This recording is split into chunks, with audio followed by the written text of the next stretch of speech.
Okay, we are now live. Hello, everyone.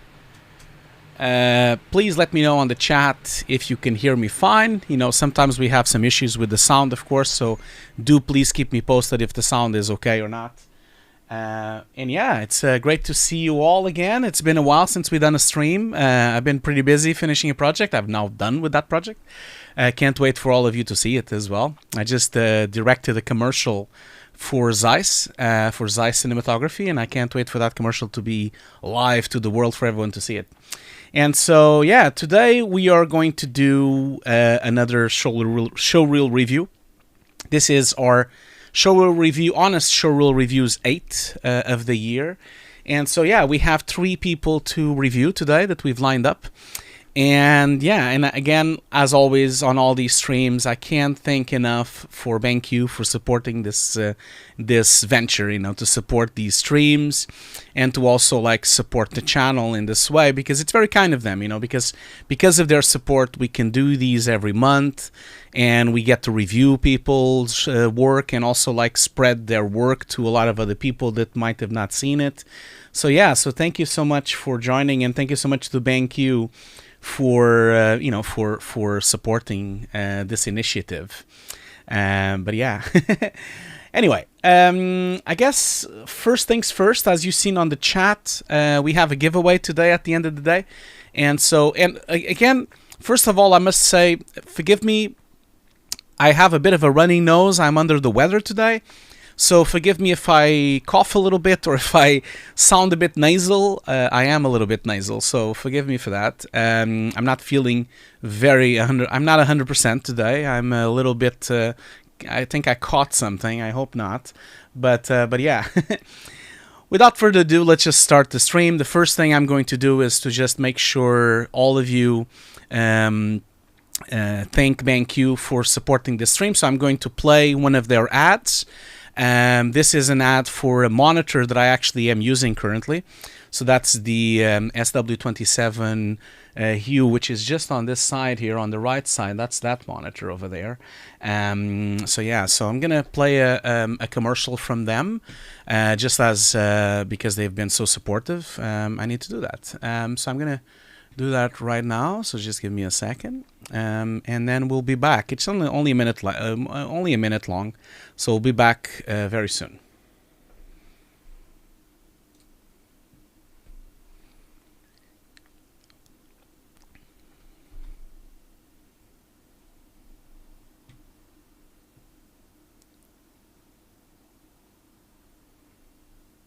Oh, I think for some reason we don't have sound on the. Why is that? That is peculiar. That we should have sound there, but we for some reason don't have sound coming out of that place. Why is that? I'm sure it's my mistake. It's always my mistake. It's always me that does make something wrong here. I probably updated something that I shouldn't have updated, and now of course something is not working as usual. So apologies for that. That's probably it. I just double check it if not, it's gonna work. Yeah, for some reason I don't have sound running there. Well, that's surprising. Not sure why that's happening, but I'll get back to this. Maybe I'll do it over the break. Couldn't get it to work, the commercial. I don't have sound right now. This is just a you all know how this stream is. It's always a little bit of a garbage truck on fire because we always have a few technical issues. So keep that in mind when I'm doing this stream. It's always a little bit iffy. So apologies for that. That is the fun. You are right, Fran. That is the fun of a live stream, really, isn't it? So yeah, apologies for that. I'll come back to this. I'm sure it's probably my mistake somewhere. I'm probably doing something wrong somewhere. I've updated some stuff on my machine because I finished my production. I should always advise everyone to only update the computer when they finish a production, and I've done that now, and I think maybe perhaps the sound system somewhere is somewhere off or something, you know, something like that. I'm sure that's the reason. And now of course it's not really working anymore. But anyway, let's just move on with the day, and I'll get back to the ad from BenQ. Goes without saying that I can't support BenQ enough. Like, I thank you so much for supporting the show. Anyway, so yeah, and I guess I've already shared the giveaway, so I'll put it on the screen again on the chat. Like I said, I'm a little bit under the weather, so never mind. Sometimes I'm a bit not completely fully focused when I'm doing this, when I'm a little bit sick. Let's just see here. So I think I've shared the link. So if you want to be part of the giveaway, we're giving away 1 copy of my Nuke course by the end of the stream. And in the meantime, let's just get on with the showreel, and we're going to start with the first showreel review. So I'm going to load up Zoom and bring our first caller in, really, so we can start. We have 3 reviews to go through, and so I want to start sooner than later, you know. I'm just going to bring him in. Just give me a second. Okay, so yep, let's just start this here. And then copy the link there. Give me a second. Okay, cool. Yeah, that's all good.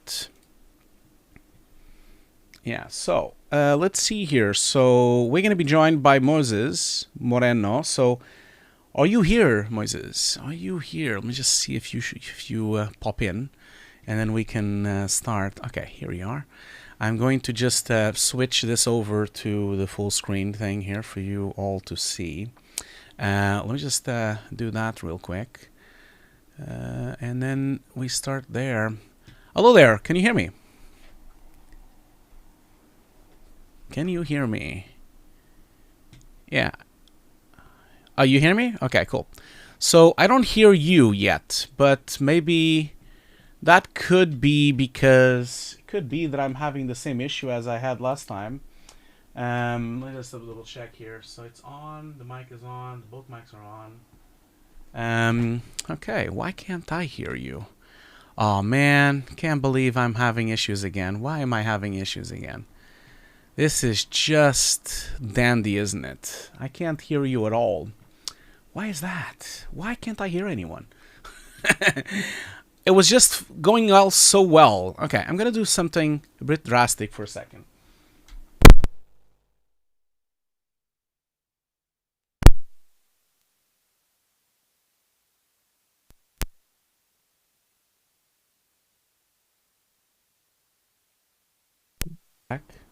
Yeah.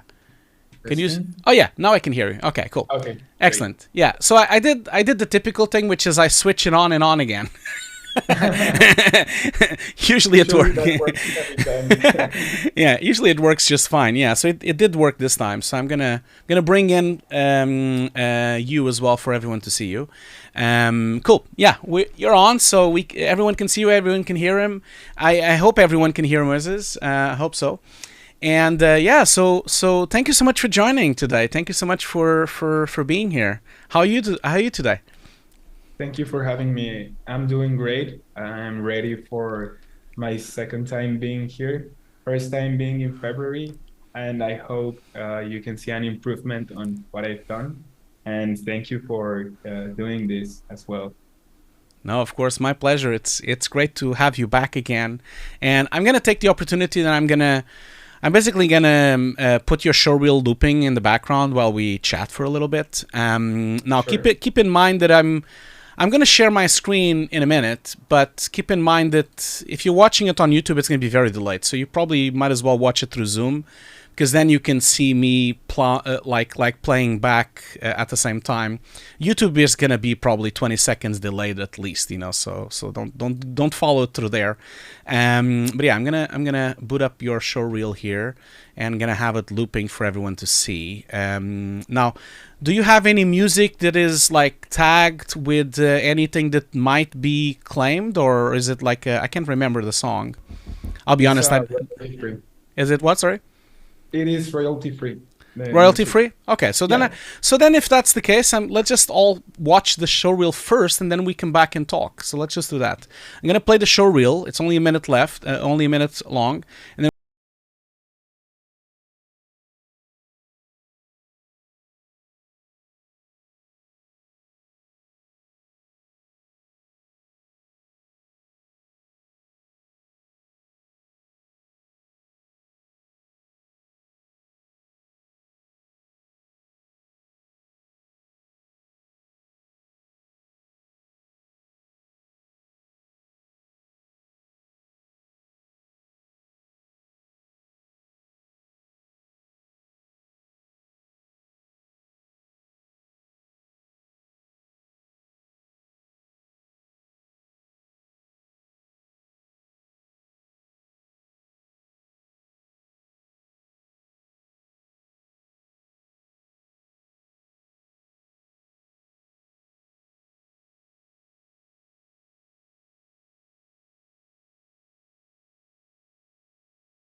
I'm gonna just loop it for everyone to see it while we chat for a bit, and I'm gonna share my screen so that you can also see the same thing I'm seeing and everyone is seeing. But yeah, cool. So just a second. Okay, do you see my screen? Yes. Yeah? Okay, cool, excellent. I'm just gonna like take away this thing here. The zoom thing is always a bit annoying. We don't want it here, so we'll just put it there over there, and so that people can watch us as well. Let's just sorry, just a second. Yeah, there you go. So yeah, so while people are watching it looping, why don't you give us a little bit? Well, I know some people on chat are already saying that they remember you from last time, and some people said that, but for the audience, not because we have a lot of people watching. So for the audience that doesn't know you, why don't you introduce yourself to the audience a little bit? Sure. So I recently graduated in July from a Bachelor in Arts in Tec de Monterrey in Mexico. And in 2022, I went to Vancouver Film School to a diploma program called 3D Animation and Visual Effects. I finished on January 2023. And now I'm currently working as a freelancer, compositor freelancer. And this is what I've done so far. This is me. I am 22 years old. I'm from Mexico. Cool. So you are actually in Mexico City right now? I'm in Monterrey. Monterrey, It's okay. in northeast. What time is it there now? It's 10 a.m. Oh, okay. Oh, I'm so sorry. It's No, quite no, no. quite It's early. already pretty late to be here. Oh, cool. Yeah. Well, okay. Thanks so much for the intro. And so this showreel, which is an improvement, a large improvement from last time we saw each other, like, what's your objective with this showreel? Are you actively looking for work, or is it just a showreel that you are only posting or something? What's going on there? I'm actually still looking for work, but since, as everybody knows, there has been a strike through a lot of time, and many VFX studios were like pretty limited in their hiring. So I was getting freelance gigs, but the showreel, its purpose is to land a job in the VFX industry in a studio mainly. Yeah. And so what's your dream scenario? Do you wanna like move to another place? Do you wanna stay in Mexico? What's like? Is there a place that you would have loved to work? What's your angle there? Like where you would like to work? So for now, since I lived in Vancouver and I liked it a lot, I think I want to go there to start. And if something happens along my career and they call me to get to London, I will go to London. But I think for now, that's my goal to work in Vancouver. Cool. And so, why don't you tell also the audience? I'm sure everyone is like, there's a lot of people also watching these videos on VOD later on. So tell us a little bit. It doesn't need to be long, but how is the industry in Mexico? I don't know a lot about it. I've never been in Mexico myself, which I really would love to, but I've never been there. How is the industry right now, and how is it usually is? I could speak as of my experience. I don't know how it was or how it used to be, Yep. but currently I think it's a lot of outsourcing. Many studios get outsourced from USA or even Canada, and most studios they get the like not the biggest shows because it's like a country to outsource your job, like keying or compositing.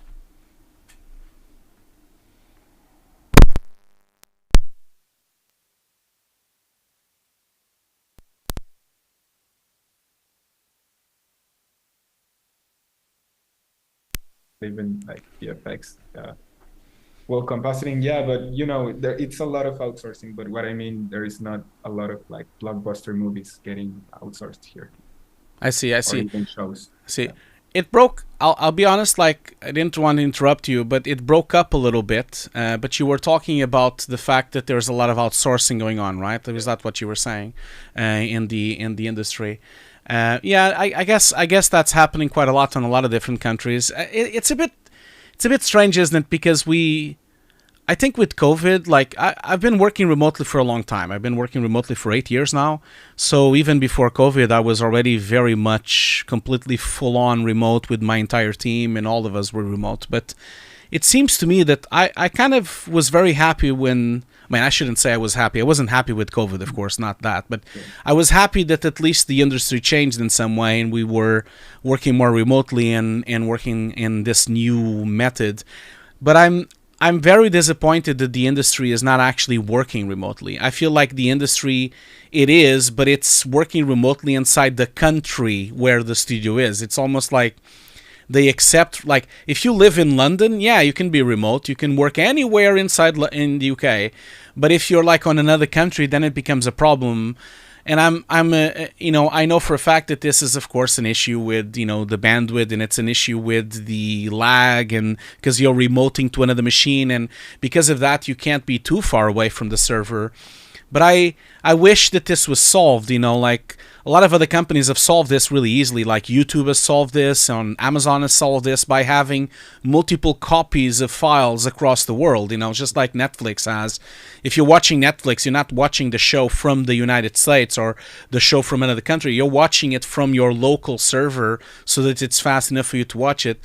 I wish that the studios would go into this mindset. I know some studios are, like Jellyfish has been doing that for a long time, Jellyfish Pictures here in the UK, but I just feel like it's just a lost opportunity to not take advantage of more of the remote work people that is out there and really go remote. You know, I'm talking about like like imagine you in Mexico working for a London company, or someone in London working for a Brazilian company. This kind of remote. That's what I'm talking about, like complete remote, which never really happened. It never really came to fruition, and it doesn't look like it's happening anytime soon, which is a bit of a shame, you know.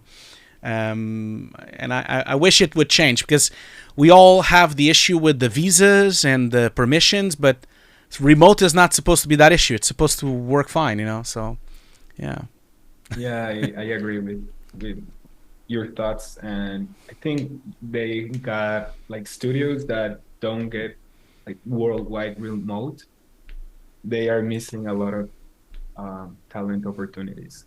They're being limited, in my opinion. But yeah, absolutely. I have friends of mine that have these issues, like people that I know that are in China and cannot work remotely because it's too far from the server, or it can't be logged in correctly, and other people in countries in Africa that have that issue. They cannot be hired because the internet infrastructure is not fast enough. So there's a lot of obstacles for sure to still overcome, which I hope it gets overcome soon, you know. Yeah. Anyway, so let's start with your review. So why don't you tell us a little bit about the first shot, really? Let's start with the first shot. So I remember this very well from last time we saw it. And so what has happened to the shot in the meantime? I didn't change it. I used it because I think I liked it that way. Yeah. And the shot was clean up of her eyebrows, and then Bane's integration. I wanted to create a horror shot to create a kind of variation in my showreel, and using the skills to show emotion or a genre. That was like the aim for this shot specifically. Yeah. No, this shot looks great. I think we've talked about that last time. I think it's a great shot. For the audience that wasn't here last time, this shot is is it from a show, or is it a personal shot? This is a shot that I found in a stock footage website. I bought it. It's called raw.film. They got a lot of great footage, highest quality, and because it has been shot in red cameras, you can just buy the clips and you have a lot of information in terms of color, and you get to work with a really high res plate, Cool. which I found it pretty nice to do. Yeah, of course, because it allow you to track a much better plate, of course. And so Yeah. what was the techniques that you employed to try to do this? Try to do this track on the face. Was it like projection, like 3D projection that you did, or was it completely 2D? This is completely 2D. I used the motion vectors to track it. And then, well, it's then you just lock the texture and it tracks.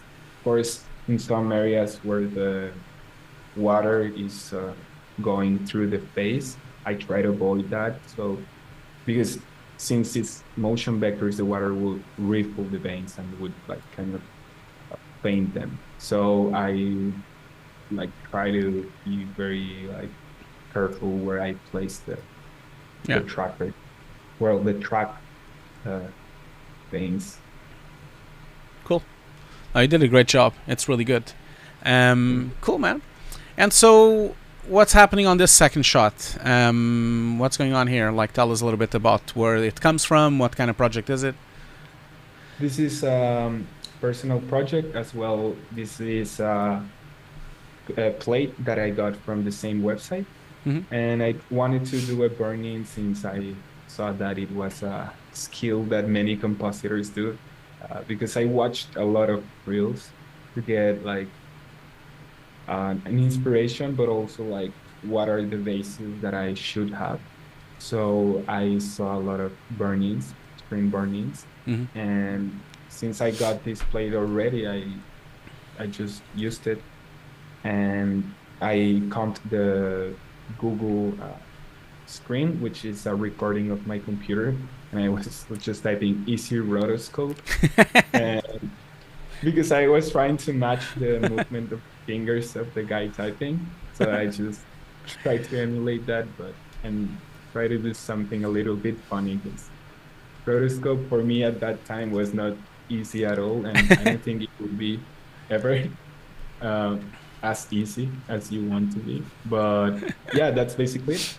And I added the reflections back in, the edge restoration, because there was a lot of motion blur, and the spill of the fingers would get into the motion blur, and yeah, that's it for this shot. Yeah, I think you did a great job, like with integration. And you're right, like it is a very typical shot that we do. A lot of times on studios, that's what we do, like just screen replacements of phones, of television screens, monitors. It's one of the most used thing that happens on film, really, that people really don't give it a lot of attention because it's such an invisible effect to do, you know. I think you did a great job. If I would have said anything, is this that I think that some of your fingers are a little bit thin, you know, in terms of the thickness of them, in terms of the rotoscoping, especially this finger here. I think you might have went a little bit too far with the edge blur and actually losing some of the edges. And I understand that, of course, the background that was there was much darker than the one you're putting in. So it's a bit difficult to manage the motion blur and to manage the edges there. Now, I have not seen the original plate of the finger crossing because the only moment that you actually put the original footage there does not show the finger crossing. So I don't know exactly how the finger looks in the real plate, if there is any missing parts or if the motion blur is going a bit berserk. But it looks to me, just by looking at it on your composite, that it might be too thin and you're losing too much detail on the motion blur and on the edge. And of course, the entire hands and fingers have too much edge blur, but I think the biggest offender for me is this large finger that comes in across through the screen here. That's the one that I noticed the most, this one here, you know. So that would be the only thing I would say. But since I haven't seen the original plate, it's hard for me to tell if it's like that or not, you know. Yeah, I will keep that in mind, or either go back to the original plate and check if it was like that, because I don't remember. I did this a while back ago, and I will check if probably it's it looks like it's too much motion blur. I just finished I was just saying in the beginning that I just finished the project now. I just finished directing a commercial for Zeiss, and I also like composited on the show, and we had large issues with motion blur on the keying sections of the film.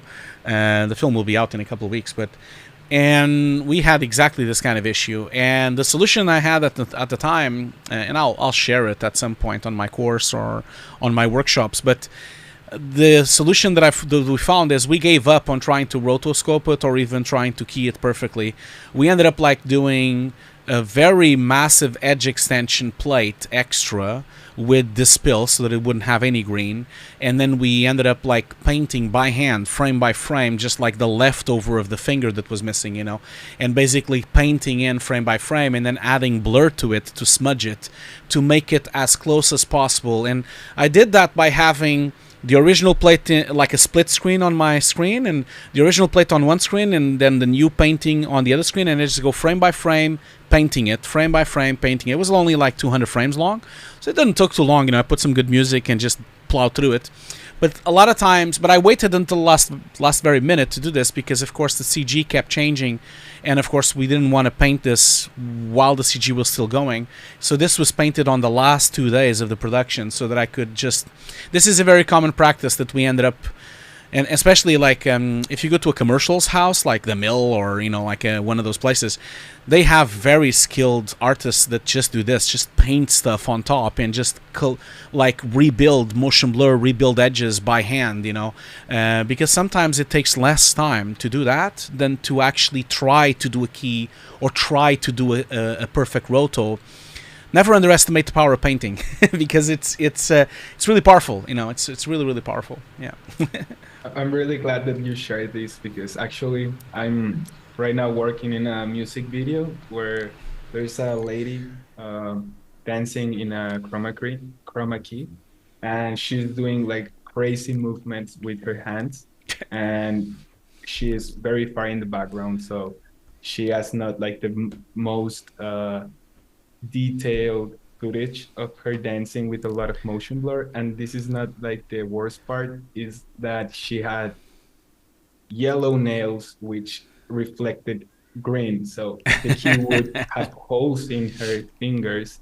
And this was like, okay, she was doing crazy hand poses and motion blur, so I figured that painting the nails, I felt like, oh, I'm painting her nails, but actually I was like bringing back the motion blur and the nail detail because it was already, and I didn't know this was a thing. So it is, yeah, I know it is. Yeah. I think it was a good approach, and I will try to do the same with this shot because I just learned that yesterday. Yeah. And this was shot, or well, I finished this a while back ago. Yeah. So I'm going back to this plate. Yeah. I wish I could show it. I can't show it yet because the film is not out yet. So I just finished the film last week for Zeiss, and it'll be off. It'll be like online in November.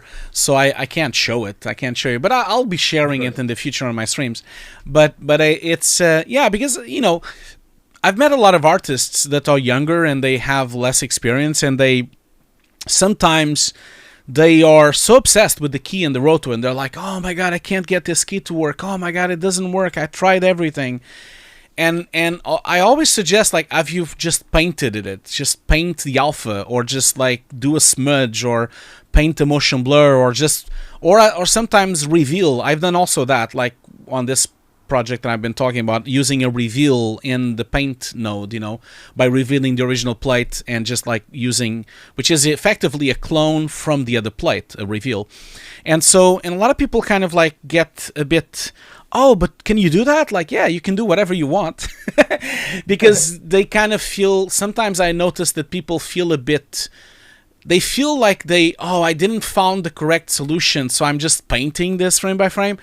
But you will be surprised by the amount of things get solved just by painting it. And a lot of things are solved like that because it's just faster, it's just easier. And a lot of times by revealing and motion blurring and smudging, you can kind of get closer to what was there to begin with, you know. So yeah, my advice to everyone here today, really, it's Yeah, and someone on the chat session is asking, if you paint frame by frame, is there any jittery if you move the frames? Not really. It depends on how you're painting, of course, but if you use the original plate and do a reveal, and then you just paint with a very soft, very soft brush, not fully opaque, and then you just go always backwards and forwards, and always go the frame before, and then go 2 frames after, and then frame before, and you just keep, just like an animation cell, just like they usually did animation back in the day in Disney, you know. You just go a few frames before, check it, go frames after, check it, and then once you get to 10 frames, you play it back in loop and just see if it's all working. And then sometimes if you do have a bit of jittery, you just go back and smudge it a bit, or motion blur it a bit, or you either use the the smudge tool, or use the blur tool to try to work that out, you know, and I can tell you that most of the time it works fine, and it's, of course, you can't forget to make sure you put the grain back into this painting and make sure you denoise the original plate and do all those little steps for it to work fine, and so that you don't have any frozen grain if you don't have any problems with the grain. But it often works just fine. Session, someone on the chat saying that. So yeah, but yeah, you.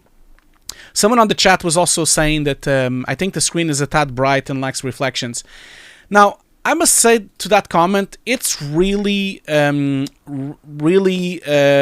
to tell, because I have been on laptops that have the screens really bright, and I've been on laptops the screens are really dull as well. So it's really a matter of what you're trying to do with the shot, because I don't know, I've seen laptops that look exactly like this, and I've also seen laptops where you see more reflections. It depends on the brightness that you have on the monitor, on the laptop. So I guess it's a creative choice, really, how much brightness you put on the laptop. Really depends on how much bright the laptop that was there is, you know, really. So I think it's almost like an opinion here, really, to be honest. Cool. Now, let's go to the next one. So you have this dude running, and you did some rotoscoping. Tell us a little bit about this. Like, looks pretty good. You've actually showed all the shapes, and you've actually showed the tree. I like the way that you've presented the roto. This is really nice to do it side by side with all 3 masks. I don't think I've seen this before. This is really cool. This is a really good idea to present it with the shapes and the alpha, and be very economical, because then you don't have to play it 3 times, you know. So, but tell us a little bit about this. This shot was mainly to demonstrate rotoscope with a lot of things going on, like the clothing, like flapping all over with the wind. And I remember you saying in the first review that there is no roto, like a real roto, and you suggested to add a plate of someone running, or doing something like crazy in terms of motion. And that's what I did. And the way I presented it, I got the idea from the showreel of Lost Boy Studios compositing program. I saw that they did a lot of this masking, where they showed the shapes, and also they showed a black and white version, because then you're showing how it looks, the roto in the plate, but you also are showing the alpha. I see. And I took that idea and just implemented in my shot. I see. No, it's really cool. I think this is a wonderful idea. I don't think I've seen it. Sorry, just like lost my shoe for some reason. I think it flew. I don't think I've seen this presented like this in a long time. Really, it's really nice. Yeah, the roto looks really nice. I mean, obviously needs more finessing once it gets handed over to a compositor, because the compositor then will finesse edge blurs and motion blurs by whatever he's comping in there. So it needs to, like, this is a great base. And then, of course, a lot of times when you're doing rotoscoping, you do as much as you can, and then this gets turned over to the compositors doing the shot. In fact, the thing missing here right now is the hair, so I would assume that someone would probably do a key for that hair, because I think it's probably possible to do a key light here, or sorry, not a key light, a keyer for that hair. I'm pretty sure it's probably easier to do that way, and I think that's what you did, right? Like you did. Yeah. So you so on your shape itself, like you don't have the alpha. you just have the shapes of the roto, but the one on the left side, you included the extra keying stuff that you did, right? Yeah, that's right. Yeah. No, it looks really good. You've even put in the motion blur. I think you did a great job. Yeah. If anything, like, maybe just an idea if you want to take it or not. Could be cool that just at the end of the shot or something, you can just go to black and you just have all three running in black, so that you can have like a bit of a breakdown where you have him removed from this shot, but then just completely goes to black and you just see the three shapes walking in the middle of anything, of nothing, But yeah, but it's really nice. I like that idea. Yeah, cool. Cool, man. So tell us a little bit about this Audi comp here. What's going on here? This was an exercise that I think I don't think I did. I did it in VFS, and I wanted to show because so far in the reel I didn't have any CG compositing. Mm-hmm. I went back to this project that I had in school, and I didn't have the painting of the shadows, so I thought that it would be a good idea to add that shape, because the shadows from the car itself, from the CG, those are the ones that look darker, mm-hmm. just beneath the car. Mm-hmm. And as you can see also in the original plates, the cars have like the darker shadow that is casting from the car. But there's another shadow from the buildings, or like from the car itself casting into the into the ground, that was not there and you couldn't achieve if I didn't paint it in the shadow. Like, yeah, of course. You see that, yeah, and that's basically the changes that I did to that plate. Yeah. And I wanted to integrate a card because I think it's a pretty fundamental thing to do. Yeah, absolutely. No, it looks great. I think I'm just nitpicking, really. Like, the only things that I think you can go even further is the first thing I would say is that if you zoom in really closely, and I was zooming in, I know you can't see my zoom, of course, because I'm zooming in my screen, on my own machine. But if you look closely into the car in the back and the car in the front, because of the nature of the plate that you've used, there's quite a lot of compression artifacts and quite a lot of pixelization artifacts, especially on the grille of the Mercedes and especially on the headlamp of the Mercedes. You can kind of see, and even like on the bright spots on the Mercedes here, you see even this artifact of black sharpness that is happening because the plate is probably very low quality. This happens also on the car in the front as well. You have like this pixelization of lines and edge breakup of sharpening, of too much sharpening that somehow probably, even in here on the wheel here, you also see the breakup of the sharpening that you see inside the blacks, So this is a common thing if the video is like H.264 or if the video is not very high quality, or if it's or it could be a camera artifact, because sometimes cameras compress a lot the signal. So that is missing on your CG. So your CG does not have those artifacts. And so if anything, I would go in and just study the way the artifacting is happening on the Mercedes on the back and try to pixelate your Audi as much as that, like the edges need to be jugged, just like the edges are broken up, almost like lack of ventilation. It's almost like looks a bit like a bad video game, where you have not smooth enough on the ventilation of the shapes.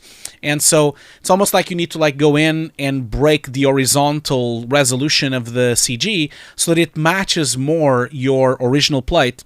And then introduce also some sharpening artifacts by using clamping or clipping or even sharpening, and exaggerate that until you get a match to the broke up nature of the sharpening and the artifacts of your plate. Now, keep in mind that I'm really nitpicking, because normally this would not happen on a film. Like on a production, you would get a good plate. You would never have to deal with this. You would get a very high quality plate.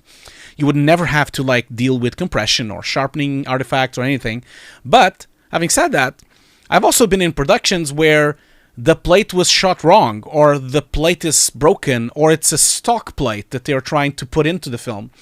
And sometimes you have no choice but to try to massage it and get it to work. So And then you have two options. Either, and you can discuss this with your VFX supervisor, of course, but either you break your CG more, so you introduce lack of resolution and sharpening artifacts, or you do the opposite. You make your plate better by using maybe AI-based upscaling or AI-based treatment to try to remove the antilization and remove the broken parts of your original plate. Either one thing or the other, but what has to happen is that both CG and the plate need to merge. And so that's what I would say. But of course, this is very uncommon. Normally, you don't have artifacts, but sometimes that could happen, especially if you're doing a commercial. You know, sometimes the client might bring a GoPro footage, or maybe they bring in something shot on an H2, on an MPEG-2 on some random Sony camera, you know. So sometimes you do get these artifacts, and then you need to match them, you know. There's no other way, you know. But it's just like Fran says on the chat, the search for perfection is in imperfections. But it is right. Like it would be a nice touch if you can break it as much as the plate. And it would massage the CG more. And I think if you start breaking that up, if you introduce those artifacts, then I don't think anyone will ever notice that this is CG. I don't think so, because they would not even think about it. Because right now, when you look at it, it's just too good. The car is too good, it's too clean, it's too pretty, too beautiful compared to everything around. I do realize that 90% of the population would never notice, but we as artists, we would notice, you know, so that's the thing. And also, of course, if this was projected on a big screen, you know, if this was a cinema shot on a film, then you would notice, because it's so large that you would see the amplification of these problems, you know. So, yeah. But this is a small nitpick, you know. I don't think it's necessary, especially when you watch it on a screen, or you watch it on a phone, or you watch on a showreel. No one is going to really notice those things, you know. I like the challenge of recreating the imperfection, so I'll just man, try to do that. I kid you not, like, and I challenge everyone on this stream, it's really difficult to replicate JPEG compression and break-in, sharpen compression, and also pixelization compression. In the past, and I'm not proud of this, in the past, to recreate JPEG compression, I've actually rendered out stuff in JPEG, you know, so that I could actually bring it in back. And I even done that once. I had a shot with CG, and what we did, we got the CG on EXR, and then we massage it all, so because if you do a JPEG, of course, you lose dynamic range, but we did all the dynamic range, we did all the massaging of the color and the merging and exposure matching. And then once that was done and approved, then we rendered out the AUVs on JPEG compression, and then you had to render out the alpha separately, because of course the JPEG doesn't have an alpha channel. And then you need to bring back the broken JPEG compressed version of the CG, and then pipe in the alpha back so you can pre-multiply it, and then that worked. You know, it gave you an exact match to the JPEG compression of the plate we had. So those are really major tricks that you need to do for specific little problems that might happen on shots. But this happens quite often on productions where you have like 100 shots and 99 of them are perfect and really good, and then there's one shot that was shot on a shitty camera, or it was shot on a wrong settings, or someone did something wrong on the transcoding, or it was broken somehow, and you're using, like, we lost the shot but we only can use the proxy version of the shot. There's always a shot like that on a production, and then those are the ones that really are difficult to try to match and to work, you know. So yeah. Okay. Okay. I like the chat. The chat is funny. Okay, so let's just keep going. So well done anyway. So never mind my nitpick. So tell us a little bit about this girl on the train. What's going on here? This was a shot also from my previous reel that I wanted to integrate something. And I recently have been playing around with Embergen, which is the real-time simulation software. And I thought I would give it a go and also create depth in in her face and try to relight. So I went back to this plate that I previously had PG prepped in terms of removing people. Mm-hmm. And so I thought, okay, so since it's a girl that is alone in a station and she's reading a book, I might as well add a story to it and try different techniques that I haven't done. And I found the relighting technique you're using the camera and generate depth. So it didn't had like a super detailed um, depth generators because I don't think the algorithm really gets how the shapes of the girl is are like shaped. So the relighting technique basically was doing like position pass where you take a note and you add a light and well, but I try to do that and then roto that shape and then the simulation is coming from the book to her like if she was imagining some sort of magical thing happening inside her head and then that simulation lights her and that's the shot. Yeah, I think it looks great. I truly think you did a good job with especially with the face integration. If anything, I would say that maybe the jacket integration needs a bit of love, like because I kind of feel like yes, you do have the lighting on the shoulder and on the arm here, but it's kind of missing a little bit on the front, on the chest here. Kind of feels like it should have also have a bit of a rim here. And there's no shame on you going in and painting a bit more extra. It's not a problem. And in fact, the best way to do this actually, for you to really know how this would look, would be to just photograph someone in a similar environment, just as a reference, with a blue light in front of them or something. Just to see how much would you actually see on the jacket. Because on a daytime shot like this, I think you went too far. I think the face, yes, it is nice that you've lit up the face, but I think you went too far with the jacket. I think it's too much light. I don't believe those particles on daytime would produce that much light. I think you went too much. Maybe it needs to be half of that light. It's all about the subtlety. And because, bright sources on daytime are difficult. I'll give you an example. I'm a big Formula One fan, as everyone knows. And if you watch a race during the day, like a normal race of Formula One, you never see any sparks because the sparks are not bright enough in daytime for you to see them. But if you see a night race, like the last one that was on this weekend in Abu Dhabi, like then you see all the sparks. So the sparks are always there. It's just that during the daytime you don't see the sparks because it's too bright outside for you to even see that.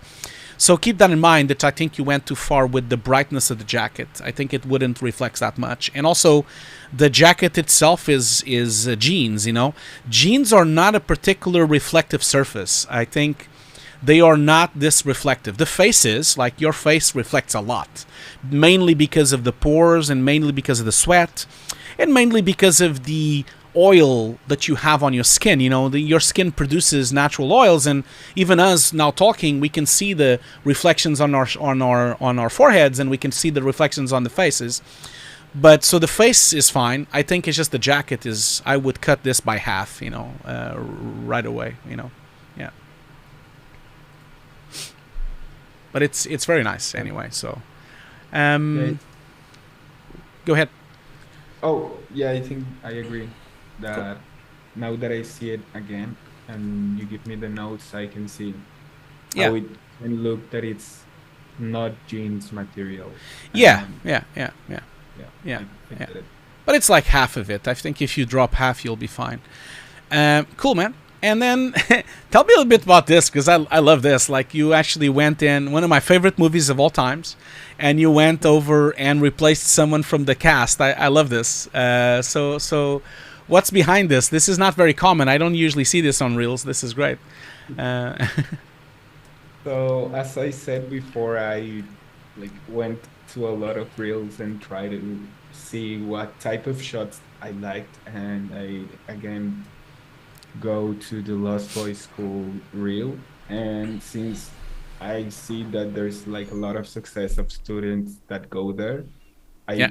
I thought, okay, if I do what they're doing, maybe I got a higher chance of landing a job, right?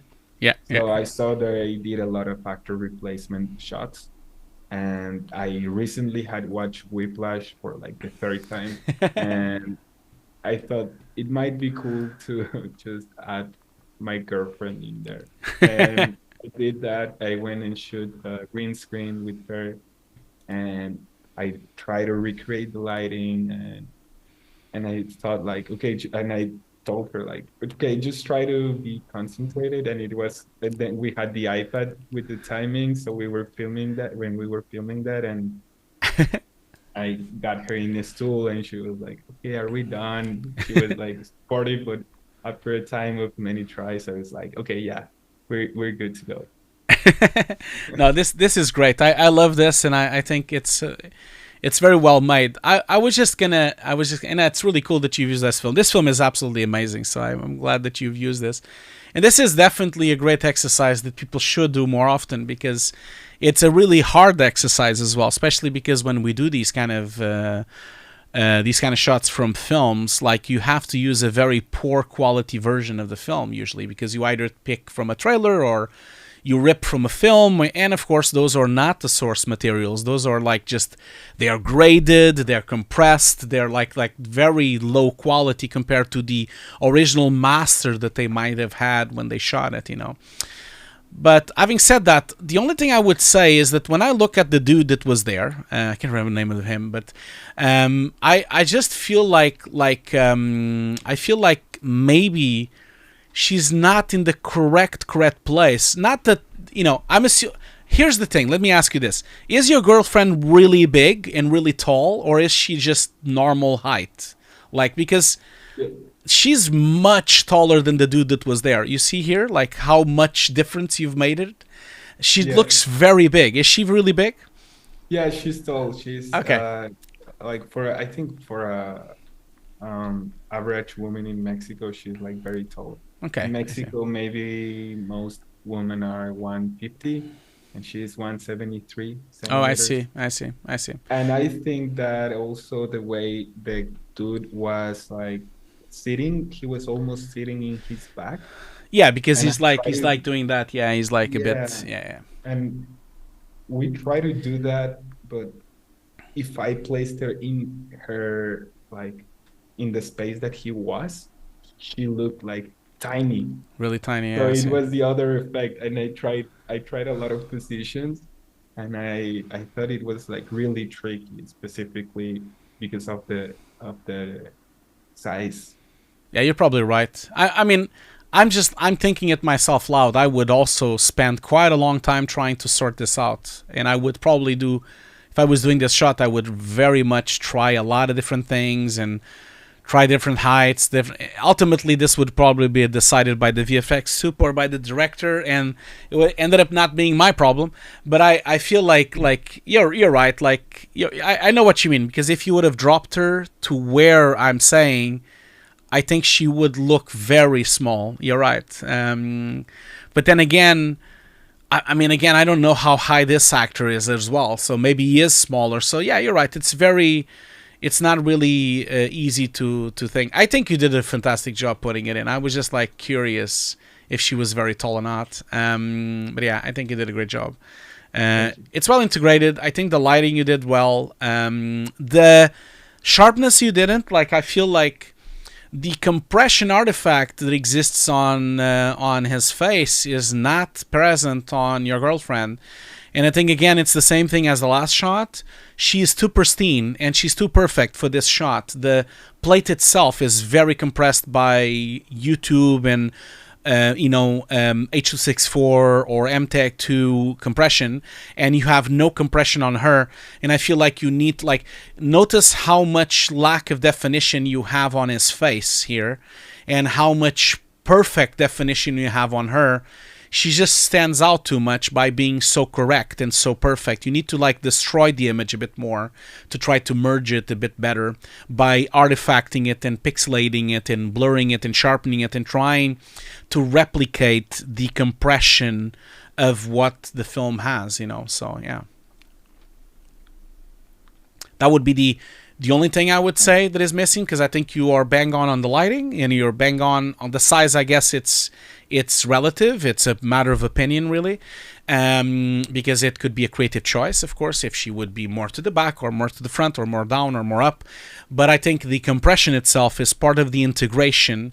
And again, I keep emphasizing that this is not a normal thing that you need to do on a film, because films you would be getting a pristine plate. But for the purpose of your showreel, it kind of like makes it look worse, because it makes it look like it's not well integrated because it's too perfect, you know. Yeah, imperfections again, but yeah, I think I like the challenge of like replicating imperfections. Yeah, specifically because they are not like very. it's not easy. It's not easy. Yeah, It's not easy. and there's not like a process that you would have to do in every, like, I don't know how to say it, but it's not something. I think you have to observe a lot to play, and I like observing and replicating. So these imperfections, I will try to replicate. Cool. Those are a good idea. Cool. Okay, cool. So let's move on. Then we have here a shot from my course. So, I mean, a lot of people have probably seen this shot before, but how was it like doing it? It's not a very complicated shot, but it's also not that easy. But how was it for you two? I don't really see any issues. I think you did a great job. But how was it doing it? It's difficult. Was it fine? How did you feel? I think it was, at the moment I did it, it was challenging, and I think it was something that I couldn't, like, for example, in the cape, in the left arm of the dealer, Yeah.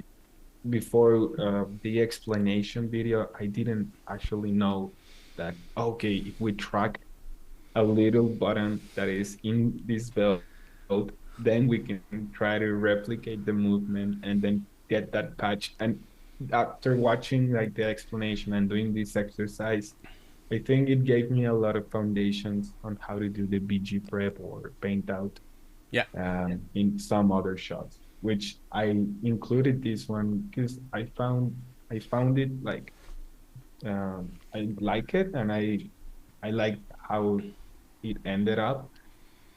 And I think I like painting and painting out stuff, and that's why I also included it. Yeah, it looks great. It was a quite challenging project, but yeah, it looks great. I really have nothing to say. And cool. And I think this is the last shot, isn't it? Is it that last shot? No, it's not. Still, you have the beer.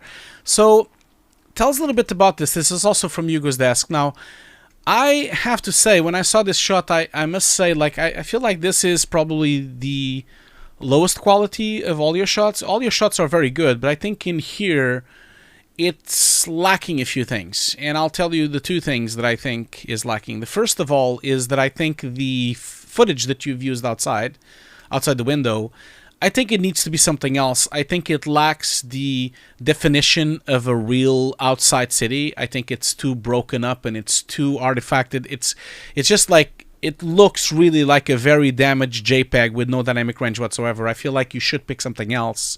Something that has a bit more definition, something that has a little bit more detail, because it looks a bit fake because of that. It looks like it's just pitch black. It's too black. Normally, cities are not this black, except if you photograph them with very different types of exposure. But having said that, like if you are exposing if you're photographing this office, there's two things. There's so much light inside the office that, first of all, you would get a reflection of the office itself in the window. So you would see the interior of an office in the glass. And then outside, you would see more definition and more detail. And you would see a lot less of the outside because you would see a lot more of the inside reflected, you know. So that's step number one that I think it misses the mark a little bit. And the other thing for me is, like, he has the marks on his face. I think you should have removed them. I feel like it's a very challenging shot for sure, but for me, it would show me much more skill set of removing those dots, which are a very typical thing to do in VFX, where they've tracked the face and you have to take out the dots. Very typical type of job. So removing those dots would be a lot more challenging and show me a lot more skill set than the city outside. It's almost like, for me, if you would have removed the dots only and left everything as it was with the green, I would prefer to see it that way, because the dots are the tricky part of this. And the composite that you've done outside was not very well achieved. So it kind of like makes the shot a bit broken. And in fact, I would advise you to remove it from your showreel, because I think the shot is not good enough, unless you want to plan, if you plan to make it better or you plan to fix it. If you don't plan to fix it, I think you should remove it, because it's not good enough for the quality that you have on the rest of the reel. Yeah. And I apologize if I'm being too harsh, but I just feel like no, you. No, not at all. No. I prefer honest. That's why I'm here. I always seek honest opinions. Good. And I don't mind being. Good. It's wrong. It's wrong. There is no other way around. Exactly. I get it. That's the spirit. Thank you. Okay, cool. And then last but not least, tell us a little bit about this. This is a commercial, full CG shot. So it's not full CG shot. There's a plate, right? Yeah, it's a plate of box ring.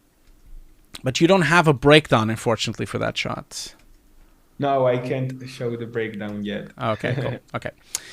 But what I would say to you is, this shot, because it's a real commercial and it's a real production shot and it's a real plate with CG, I would advise you to put it closer to the beginning of the showreel, because this is very high quality work. Everyone, when they're watching showreels, they prefer to watch real productions than personal work. So you should always put as much real work on the reel, even if the real work is not as good as the personal, because most companies don't care about the personal work. You know why? Because the personal work could have been done in 6 months. You might have had so much time to do it that, yeah, it looks perfect, but how long did you have to do it, And on the other side, a commercial shot, they know that it was done in a rush. And so they can see more your skill set by looking at a real shot. And so that's why I always advise my students to start doing commercial work, and then slowly put in those shots and slowly start kicking off the personal work, so that you reach a point where you have no personal work on your showreel and you only have production. And I know it's tough, and sometimes but I think this shot looks so good. It doesn't really matter if the personal shot looks very good, because they don't believe that you did it in an environment that would be replicated. They will always think, oh, you probably spent 6 months on this, and anyone that spent 6 months on a shot will eventually make it look good. So that's the caveat you have to keep in mind. So as much commercial work you can put, I'm not saying commercials, I'm talking about real work, real projects, as much as real projects you can put in, film, TV, commercials, music videos, as much as you can, stuff that you were paid and you had deadlines. That is the stuff you want to put on your showreel, And this this should be on the beginning of your showreel, because it's the only real project on your showreel, isn't it? Yes. Yeah. So yeah, I was I'm trying to do what you're saying, that I slowly kicking out my personal projects. Yeah. And yeah, this was a commercial done here in Mexico, where I got called by a friend that told me that they needed VFX because they wanted to integrate a very fighting person. And well, the commercial is about rehydration electrolytes. So that's the kind of the aim of the commercial, where after the main character beats an impossible contrincant, or an impossible rival. After he beats him up, then he gets the surprise of a bear, and that's where all of the gag is. And I went on set with another fellow VFX artist.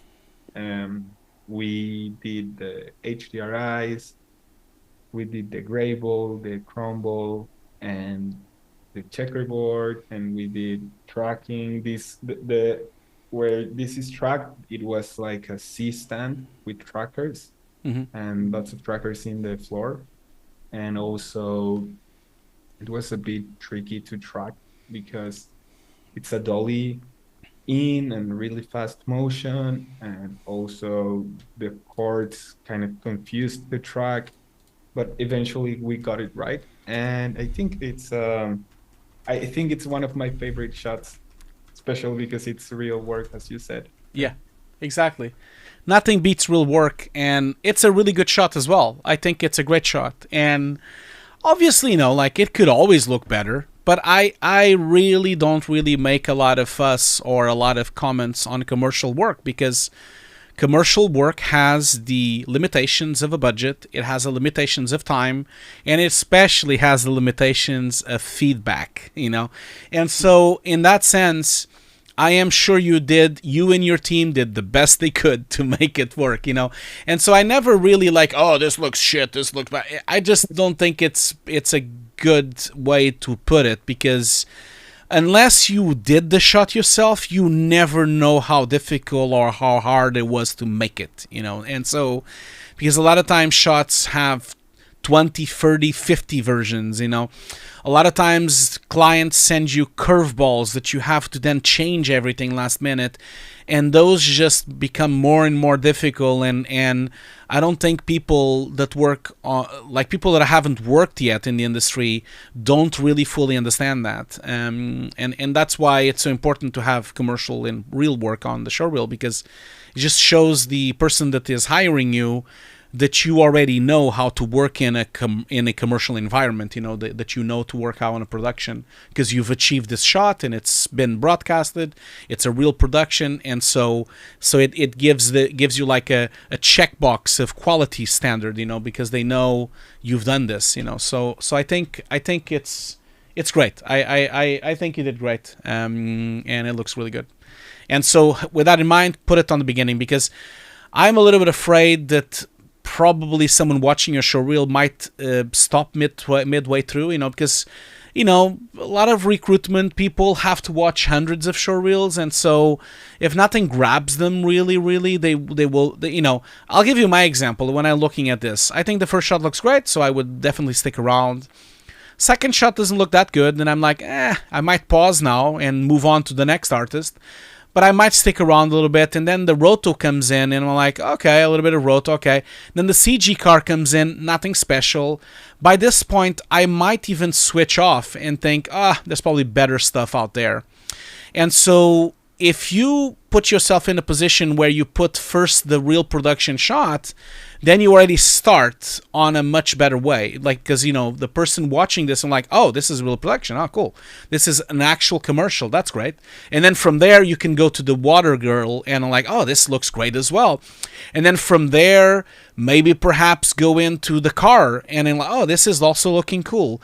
And then from there, you then end your showreel with maybe this girl, and then maybe the roto, and then finish all the way to the monitor, because it's the worst shot, not the worst, but like the less pretty shot of the showreel. It's like the less aesthetically pleasing shot of the showreel. And I would completely skip this one, completely. And then this shot here of D-Love, somewhere in the middle of the showreel or something like that, just to bring them some more interest while they're watching. So always try, when you're watching a show, like when you're building a showreel, always try to put yourself in the mind of a recruitment person that is like watching 100 showreels on that afternoon, and any chance they'll skip and stop and go to the next one. So you need to keep them engaged. You need to keep them entertained so that they watch until the end, and you want to grab them with the best thing you have right on the bat, like right away. You want to put the best work, and then slowly finish off with the less best work, because by the end they'll be convinced already, so it doesn't matter what you have at the end. Yeah. Yep. Cool, man. Well, I think that's it. Like, is there anything else that you want to say or go through or ask or anything? Um, I would ask, what is it to be like? I asked a lot of, well, not a lot, but a few senior compositors on LinkedIn, like how to get into the industry as a immigrant in Vancouver, and they just told me like, well, it's not that you're not good enough sometimes, it's just that people don't know you. Yeah. And like, how do you get into the position where people know you if you're from a different country? That's, I don't know if you can answer that question, but that's the only thing that I got in like in the back of my mind. Well, I mean, I think the only way is really for you to present yourself as much as you can and network as much as you can, you know. Having been, I'm a person like that as well. I'm an immigrant, you know. I'm Portuguese. I'm from Portugal. I'm not from London. I've been living in London and working in London for a long time. I left Portugal in 2006, and you know, I'm gonna stop sharing my screen since we are now just chatting and we've stopped the reel, and I feel like it was very hard for me to like leave Portugal, you know, because Portugal doesn't have any industry whatsoever. You get very badly paid. Portugal at the time when I left Portugal, which was the early 2000s, it was pretty much a third world country in terms of like really bad industry, lack of payment, and it still is. It's still like one of the worst countries in Europe on that sense in terms of industry. There's really no industry there. It has never changed. I mean, there's a little bit here and there, but it's always been a bit lackluster. And so I guess my best advice would be to do what I tried to do. When I moved out of Portugal, I went first to Sweden to work as a After Effects artist. And then after that, after 3 years, I then finally went to the original place I wanted to go, which was London. I couldn't go to London right away. It was not easy enough to get through the companies because there's too much competition, there's too many people, and my showreel wasn't good enough. So I managed to get a job in Sweden and worked myself up, you know, basically trying to get like an impeccable record of quality, trying to get the best shots possible on my showreel, trying to get a very impeccable record of professionalism. You know, every time I did a job, I asked for a recommendation so I could get a letter. Every time now of course it's easier because you have LinkedIn. At the time I had to ask letters, you know, but you always, whenever you finish a job, ask for a recommendation letter from LinkedIn so you can pile up the recommendations. Try to be known as the person that is reliable, you know, okay, you know, so that way when they contact your former employees, they can just answer, oh yeah, this person is really reliable, he done everything on time. And so whenever you have a deadline, try to finish the day before. Whenever you have a last minute curveball with a lot of changes, try to keep calm and just do it and try to explain how you're going to do it.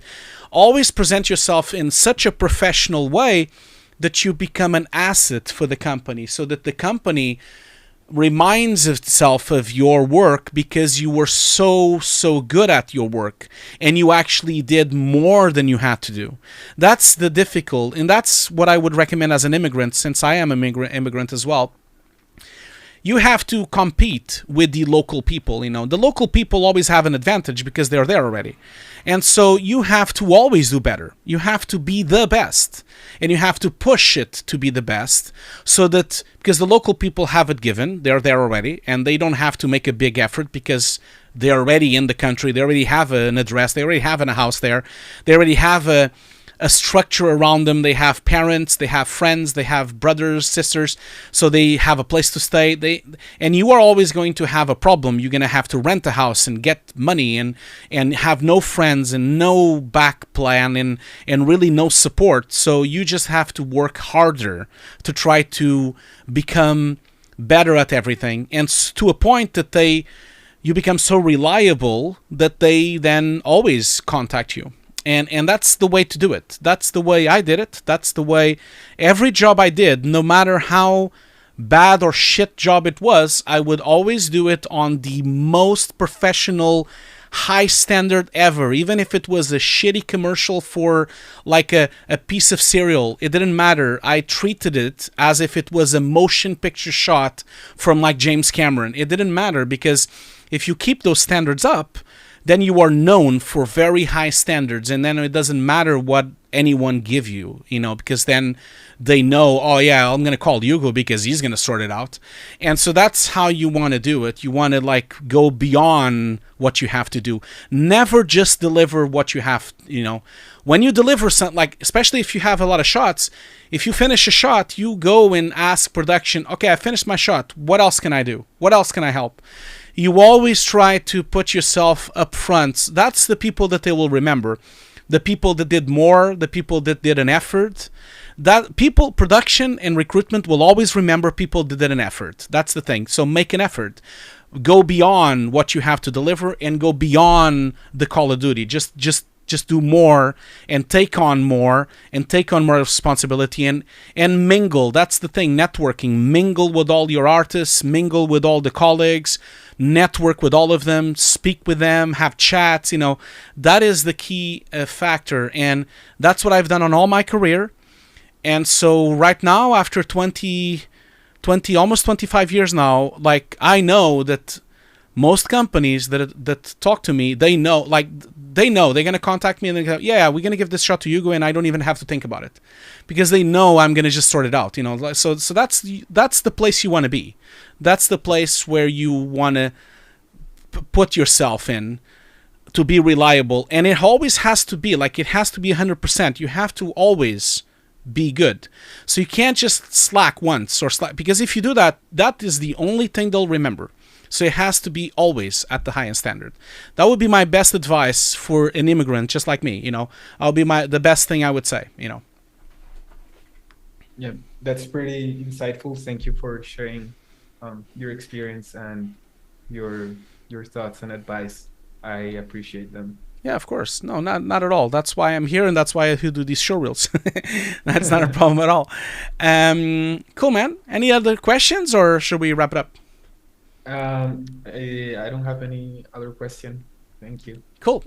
Excellent. Well, thank you so much for joining today. I wish you a great day, and salutations to you and your family in Mexico. And I'll see you next time. You're always welcome, of course. If you want to return, if you want to come back, just let me know. And good luck with everything. And I hope you get more work in the future. And yeah, thank you so much for joining today. Thank you. Appreciate it. Thank you. Have a good day as well. See you later. Bye. Bye. Okay, cool. That was awesome. So we've already been on.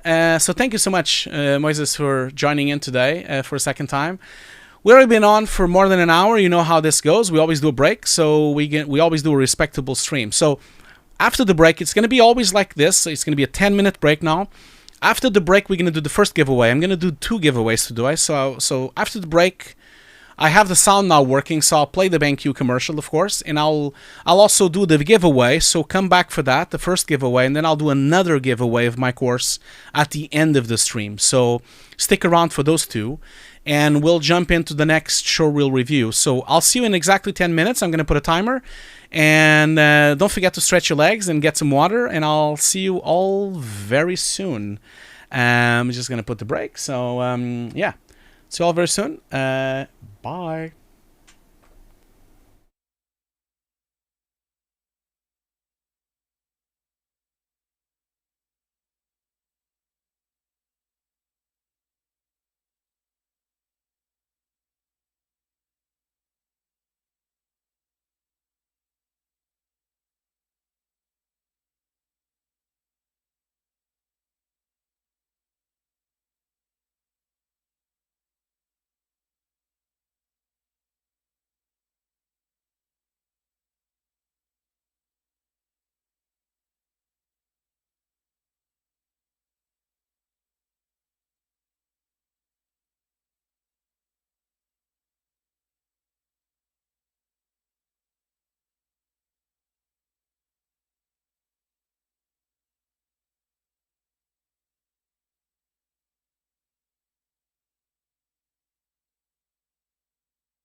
I forgot to switch my mic on. Apologies for that. So yeah, as I was saying, because the mic was off, we're going to do a second showreel review now. Thank you so much for all still being here. I can see a lot of people still watching. And also, it was great to do the first showreel. There's a lot of really nice things there. As always, this video stream will be available as a VOD pretty much tomorrow. So I'll just put in the chapters into it, and then you can view it from tomorrow forward. They're always free, and you can always rewatch it. And I always put chapters on everything so that people can watch it and just watch the parts that they are after or specific sections of the stream. So yeah, I've also just shared on the chat the giveaway. We're gonna do a giveaway now. Apologies for we were supposed to do 3 showreel reviews today. I am not feeling very well. I'm a bit under the weather. I'm starting to have a cold. So I think I'm only going to have strength to do 1 more reel. So apologies to Denard. I know you was waiting. It was my 3rd showreel review today. I do apologize for this, Denard. I'm so sorry for that. But don't worry. I am back in 2 weeks from now. So my next showreel review will be in 2 weeks from now. And that will be on the 25th of October. So I'll be back on the 25th of October. Just follow my social media, social media posts, and you'll see, and of course you'll be the first one online. You'll be the first one in line for the showreel review. So apologies for that, but I am just not feeling very well today, and I really want to. I want to save some strengths because I'm gonna go to Turin next week for the View conference, and I need to be in my best place.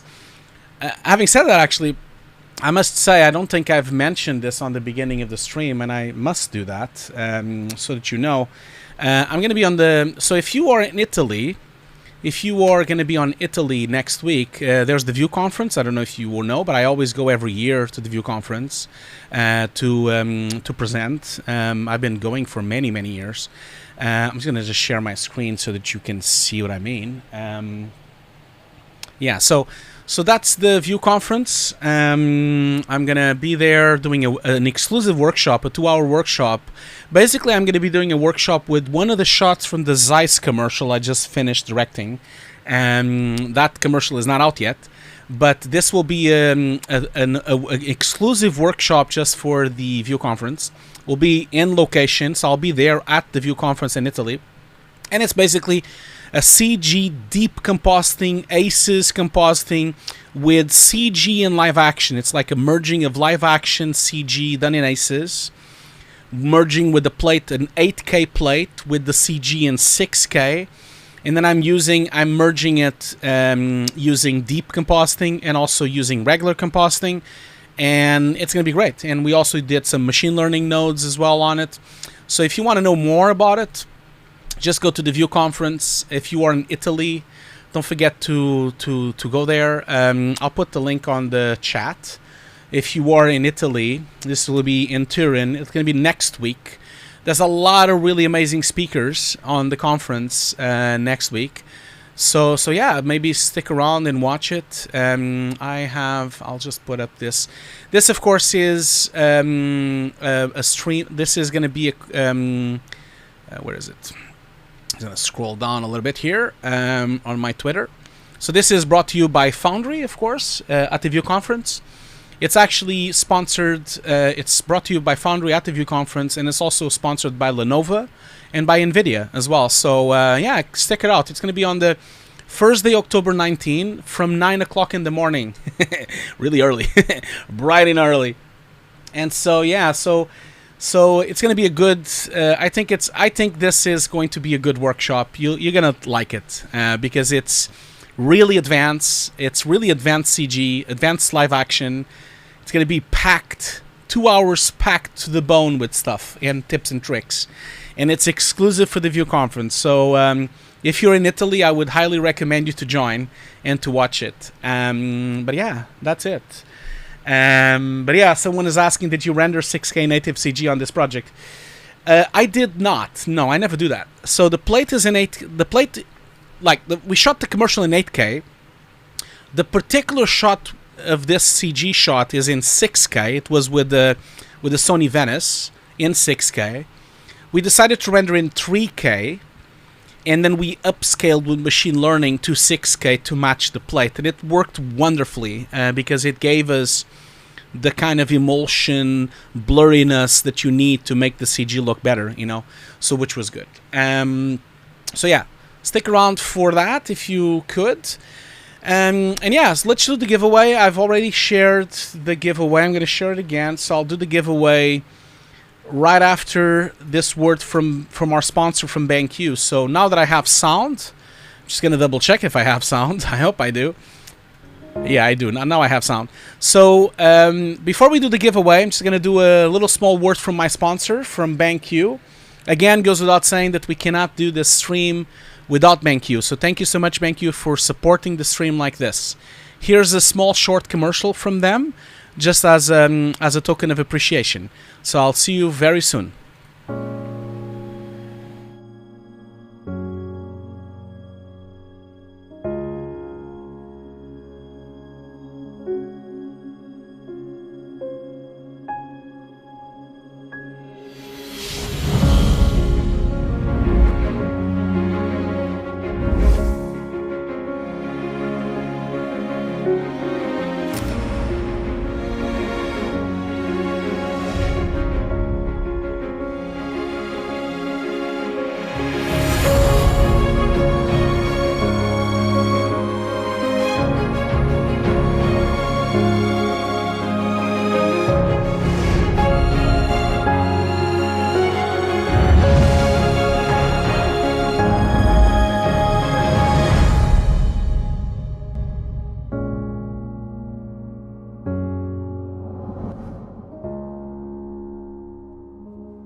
Okay, again, thank you so much, BenQ, for supporting the channel like this. And I really highly recommend the monitor that was there, the SW27. That's the one, I'm going to put the screen here. That's the one I have right, well, I have two SWs actually. The one on the middle there, this one here. The vertical one is the SW321C, and then this is the SW27. They're brilliant monitors, especially for compositing and for matte painting as well. So I would highly recommend them if you are looking for a great monitor. Keep in mind as well that if you need to buy a BenQ monitor, you can contact me on social media privately. I can offer you a 10% discount. This, of course, supports the channel because I get a commission from that. But if you are interested on buying a monitor, just contact me and I can give you a code for 10% off. This code can be used both on the BenQ European shops and also on the BenQ United States shop as well. So yeah, that's it really. So let me know. Just contact me privately on Discord, on Twitter, on social media, on any social media platform really, and I can provide you the code. This is a special code only until the end of the year if you want to be part of it. Okay, cool. So with that in mind, let's just do the first giveaway before we jump into the next showreel review. So yeah, I'm gonna roll the dice here. Hopefully this works well. Remember, you have to be here to actually win the giveaway. I'm gonna just let's see here. So I'm gonna just like draw here because I think people had enough time to check. Okay, so let's see here who won. So we have, now I don't know your name, so I'm gonna like see if I can I hope I don't butcher this name, but I might just do the tag here. So so the winner, let's see here. Wait, sorry, that was not what I wanted. It's opening my email. Did not want to open my email. No. The winner of the first Nuke course is okay, so the winner of the first Nuke course is Chen6071. So please let me know if you are in the chat. That's the name I have. I'm assuming this is your Twitter tag. So Chen6071. Let me just see if that's your name. Yeah, that is your name correctly. I can see your email here as well. So congratulations, you've won my Nuke course. Congratulations. For all of you that didn't win the course, don't worry, I'll do another giveaway at the very end of the stream. So we'll do one more showreel review, and then we'll wrap up the stream with one my... You already have the course? Okay, so you shouldn't have done the giveaway. It goes without saying, if you already have the course, you probably shouldn't do the giveaway. But let me do it this way then. Okay, so since you already have the course, I could give you my other course, the one that I'm still making, which only half of it is out, which is the workshops.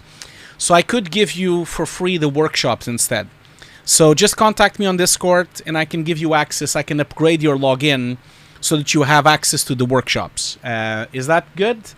So with that in mind, I'm going to roll the dice again since you already were a winner anyway. So I'm going to roll the dice again. Let me just do that again here. Let's see here. So the next winner here would be for the course. And I hope you're not a student as well. So the next winner would be Aniket8991. So this is the Twitter account. Aniket8991. Are you here?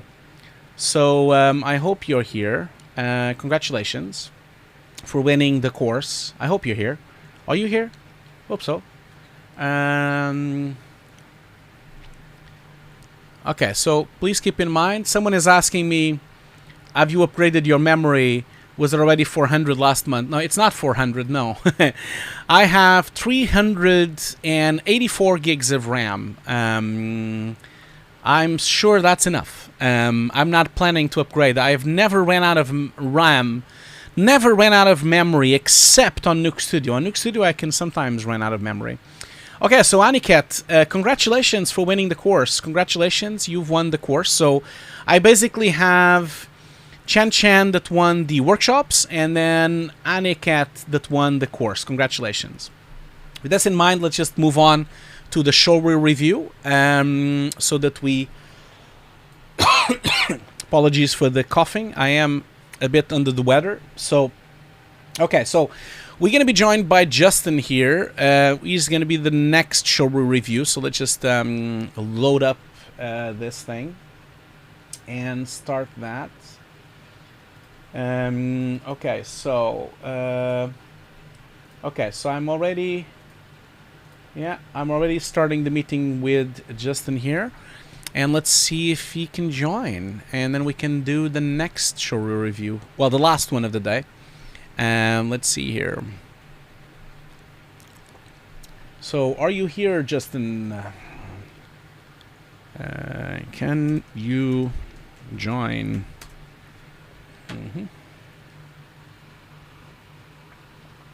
I'm having something that I never do, which is tea. Anna, my wife, made me a wonderful tea for my throat, because I'm a bit sick now. So thank you so much, Anna, for that. It's very nice to the throat, very nice. Okay, are you here, Justin? Are you here? I can see you online on Discord. So let's see here. Yes, okay. He says yes. So I'm assuming he's going to join soon.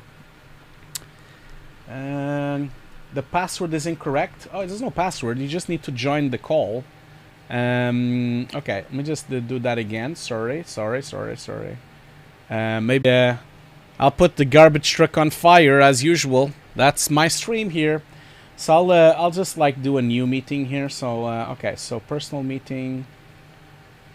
Okay, so copy invitation. Use my meeting. Okay, so maybe that one will work. Try that one instead. See if it works. Hopefully it works. I hope so. I'm gonna go back to my stream here. Hopefully it works. We'll see here. Shouldn't have any passwords. You should be able to get in. See if you can get in now. If that's still not... Oh yeah, now you can join in. I can see you now here. Okay, cool. I think you are here now. Can you hear me? Can see you on the list at least. Yeah, there you go. We can see something now. Hello there. Can you hear me? Hello? Yeah. Okay. Yeah. Let me just put it for everyone to see. Just a second. Okay, cool. Everyone is now watching. So thank you so much for sticking around, Justin. Thank you so much for waiting. I know it's been a while that you've been waiting. But yeah, thank you so much for joining. You'll be the last caller of the day.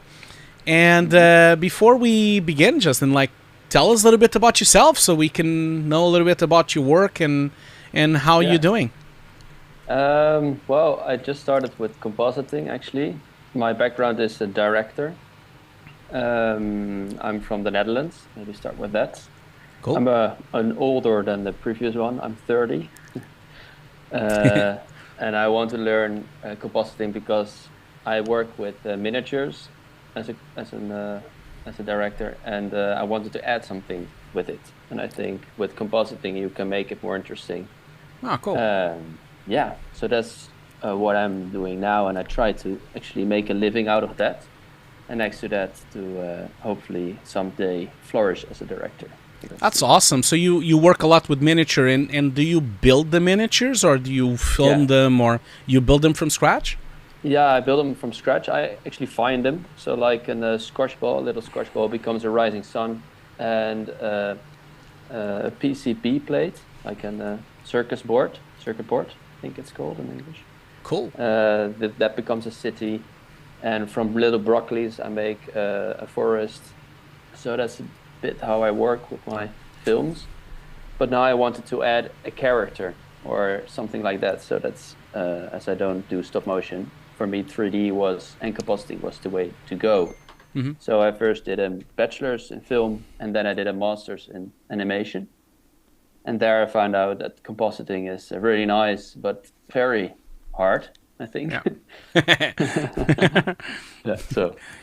But it's definitely like a great skill for miniatures and for stop motion, and especially for miniatures. I mean, doing multiple passes with motion control and also compositing. I mean, you see examples of that all over the place. From Blade Runner to the last Blade Runner. I mean, the last Blade Runner to Pinocchio to a lot of other productions that still to this day use miniatures. And in fact, there's there's some wonderful articles on before and afters. This magazine, also on the website from my friend Ian Files.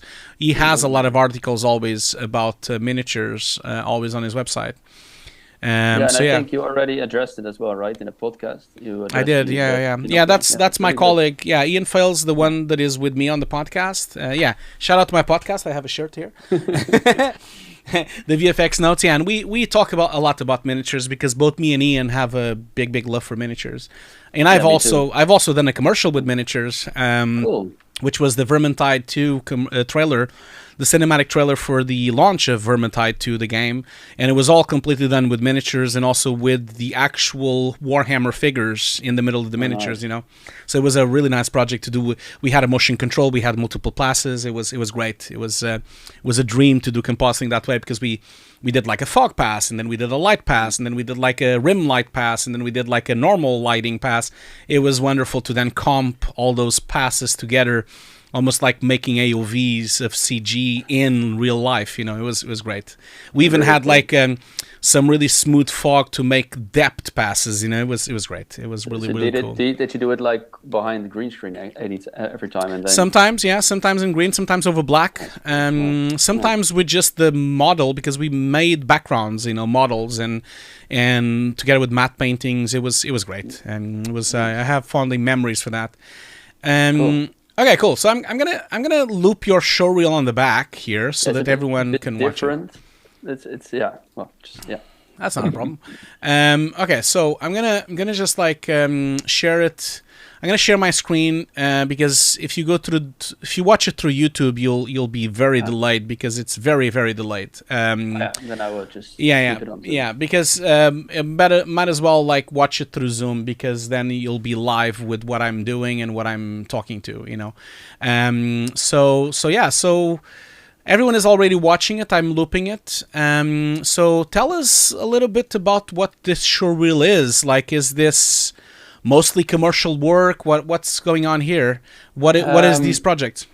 Well, this is my own project, so that's a miniature where you're looking at. I hope it's not delayed too much. The one with the like spider that crawls over the ground, kind of. Yeah. That's my own movie that I made as a graduation film of my master's, and I made the background with miniatures. But the 3D was the first time I ever worked with 3D, so it's. I see. When I look at it now, I think like, okay, I should have done it differently. I never knew about AOVs or anything. Yeah, so yeah, that of course. You taught me that, so that's nice. Of course. And the rest is, I think, all commercials. So this is for the Phantom bike. That I don't know. Is it delayed, or can I just? No. Whatever you want. So I'm sharing my screen with you on Zoom, okay. And so you are live with me, and people are watching that. So don't worry. Cool. Never mind YouTube. YouTube will be delayed, but they are watching what we are now watching live, the two of us. So yeah. Yeah, so it will be live. So I'm gonna just go to the beginning here, really. So but before we venture into shot by shot, you already said that it was mostly because I'm gonna just leave it looping, and we'll get back to it in a minute. But you already said that you were mostly focused on miniatures and getting that kind of work going. But what's the objective of this showreel? Is it because you were also working for side work and also other work as well besides the miniature work, or are you just trying to transition completely to miniature and compositing on your own projects? No, it's a bit of both. So I try to catch a fly with one, with one hand, two flies with one hand.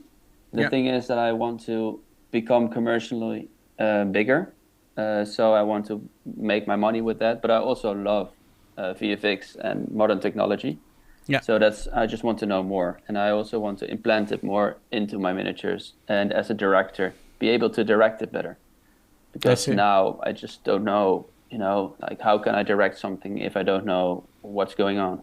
Yeah, absolutely. I'm really happy that you're saying that, because often directors don't do that, and I can guarantee you,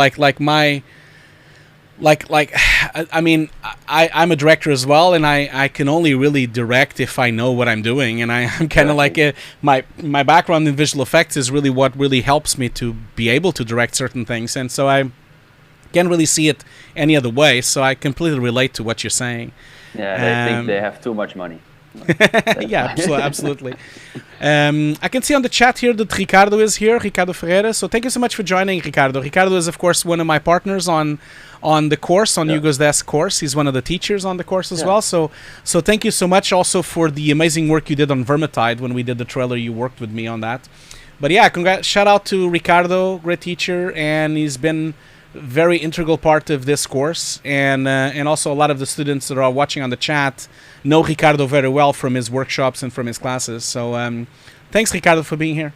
Okay, so let's go shot by shot then. So tell me a little bit about Carnival Row Season 2. So this is a really good show, really nice show. So tell me a little bit about where did you do this? What kind of, where was it? In Dent Studios, you meant? Dent Studios in Amsterdam. Cool. And he got this job. I worked there first as an intern because I just wanted to learn. I came fresh out of my master's, and I wanted to learn more about the VFX world studio.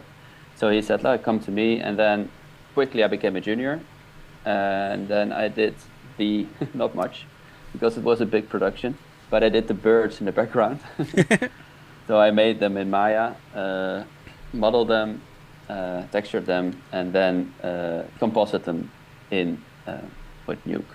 But it was, and I also did the little guys you can see on the left corner. Oh, these ones here, okay, guys. Yeah, there on the right in the left corner. I modeled the gun with some supervision. Cool, excellent. Yeah. It's a great shot. It's a great show as well. It's really nice for you to start your showreel with production work, just like we talked with Moises on his review. So of course I understand that you only did a few things, but it doesn't matter. Like, you did what you did. You were part of the team of building the shot together. Sure. Often people sometimes forget that there's a lot of people working on a shot, a lot of people. So that's right. Good work. And then next up here we have Artis Grot Museum. So tell us a little bit about this. Yeah, it's a museum in Amsterdam. It was also a commercial, not commercial. It's like It was a short film, part of a museum, and they asked if I can do the sonar. So I did it in Cinema 4D. Cool. I made like a 3D kind of tracker, and I kind of eyeballed it that it would match. And then I composited it in and faded it a bit out. But it's a long time ago. And so, is this bat like piece of footage, or is it a piece of footage that they provided to you or something? Yeah. So the plate is just provided, and I just had to add. Excellent. So. This is cool. Cool. And then we have Pantone. Sorry, I can't pronounce this. It's a Dutch word. Phantom, okay. And so, tell us a little bit about this. Like, what do you? The effect was infrared, so I had to go for flare. It's called actually. So I did some tracking and some keying on the person's. Like I think I had to use in the end a lot of keys, but that's how I did it. And then I subtract the keys and put over it a whole color grading thing. So I color graded with so it looks like flare. So the idea is that it had to look like it's very well made with the tree roto on top of everything. It's really well made because it's really well detailed roto that you did there, man. Well, it's actually not roto, it's all key. Oh yeah, okay, I see. So because do we have the plate here? Let's just have a look. So the three are keyed, but I rotated out the different keys. I see. Cool. That's nice. That's a nice shot. Cool. So is this like a short film, a commercial, a film? Yeah. What is it? A short film. A short film. Okay, cool. Yeah, nominated. Okay. Cool. Excellent. Well done. Wait, but is it your short film? No, it's not mine. Okay. It's from a friend of mine. It's a documentary maker. Okay, cool. And then we have here Stick the Plan Last Resort, compositing freelancer. So tell us a little bit about this. It's also a short film. I had to remove the cameraman out of the shot, and so on the left top part. But I think I should have added like a fade with a line, so you can see more clearly what happened. Yeah, in the left part. That's a guy. But I mean, it's people have to also. Yeah, I think it is. I think it is clear. So is this also like a short film for you or a short film for your friend? A short film from another friend. Okay, cool. Well, not a friend, just someone who needed a VFX person. I did it. I think you did a good job. I mean, often when these kind of things happen on films, a lot of times directors get quite obsessed with getting it exactly like what was there before. So if obviously you didn't preserve the texture that was there, but that is of course in my view a personal choice. Like I would not care, if which rock it is. Like I wouldn't care at all. Like as long as you don't notice it, that's it. So, but I know some people get quite mad at those things. But I think you did it great. Like I would never, if you would have seen this film, I would never really spot it. I think at least I don't see any issues. I mean, obviously, I'm watching this on a compressed video. I mean, it's not very large, the screen as well, so you might notice some things later on. I mean, the only thing I can see really is like there's a very subtle little problem with the roto and paint just on the little corner here where the grass hits the patch. Like there's some kind of flicker or some kind of movement there. That's the only thing that I noticed. Just at the end of the shot, something is like sliding. Maybe it's a patch that moved a bit, but it's very subtle and very hard to see. And obviously, no one is watching this as a loop, But that's the only thing I noticed. I think you did a great job with the rest, Thanks. But but you're right. Like someone on the chat was like, I didn't expect the cameraman there. That is true. Like that's quite a feat to be filming that way. How high is this? Like, where is this? Actually, not really. I don't know. She just gave it to me. It was a very tight deadline, so it was like I think it's probably very high in like 2 days or something. Oh wow! Okay, so, that is tough. That is tough. Yeah. Okay, cool. Another shot from the museum. Same kind of deal as before, I guess. Yeah. With the dolphin. That's really nice. Nice work. And then this one here, Biophage, I guess, or Biophage. Biophage, okay. And so in here you were director, 3D generalist, compositor, art designer, and freelancer. So tell us a little bit about this shot. So everything you see is miniature, of course. And so I wanted to add a little character because normally I had to tell a story without a character.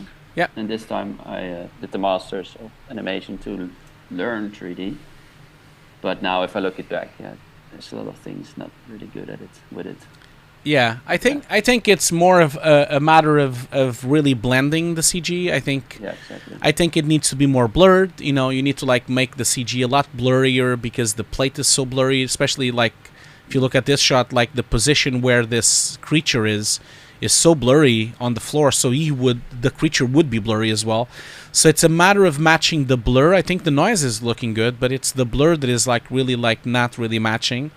A little bit of flickering as well happening on the highlights as well. It might need more samples on the CG. I think you did a good job with the glow. It's really, for me, the integration really is just lacking on the blur level and sharpness of the CG is just too sharp and too clean to be on this plate, you know, because the plate is so soft and so much, there's so much softness on the whole thing. So that would be the thing I would say for all three, you know, for all three shots. 4 shots, actually. This one is not as worse because, of course, it's far away. But it's still the same kind of issue. And I think if you do one, you do all three, you know. This one does have some artifacts happening on the shadow pass. So you kind of have a bit of breakup on the shadow pass that you've applied. So that's also something that needs to be rectified next time you do it, if you ever do something similar, you know. Cool. And then again, you have the cameraman again being removed. Same deal as last time. Did a great job. This one doesn't really have any slides or any problems, so I think you did a much better job on this one. It's really high up. Now we can really see it. They're really high up, and the cameraman is really high up as well. Okay, cool. And then what else do you have here? Then you have this again, the same night vision thing that you've made. Okay, cool. Yeah. So how this is After Effects work? So this is a combination of filters, I'm assuming, is that you've built up on After Effects? Is that how you did it? Yeah. It's some filters I build up on the. Yeah, that's actually what you said is true. So I did an adjustment layer and then a lot of color correction. So I make the white more gray and I make everything more gray. Yeah. So and I also did a negative. So if you make an image negative, you almost get there most of the time. Yeah. And then I just did a lot of adjustment later. It looks great. It looks very similar to a night vision shot. I think you did great. So it's very highly stylized and nice. Cool, man. I can't wait to see more of your showreel. Of course, I can't wait for you to start having new shots and new things and stuff with miniatures and other stuff. But definitely, I think you have a nice showreel. But it is depends on what you want to do. You know, like if you tell me that this is if you would have told me that this is a compositing showreel, then I think you're missing a lot of things. You know, you're missing green screen, you're missing rotoscoping, you're missing especially rotoscoping and green screen to add to your portfolio. And I would skip all the motion motion graphic stuff like the museum stuff if you're just doing a compositing showreel. If you are doing a generalist showreel, then this is great. I mean, I think you've done all the little stuff. You have 3D generalist, you have like some 3D, you have some cleanup, you have a little bit of compositing, a little bit of filtering. But you're still missing certain things. I still feel like that your integration of CG is a bit lacking. You know, like that creature is not very well integrated.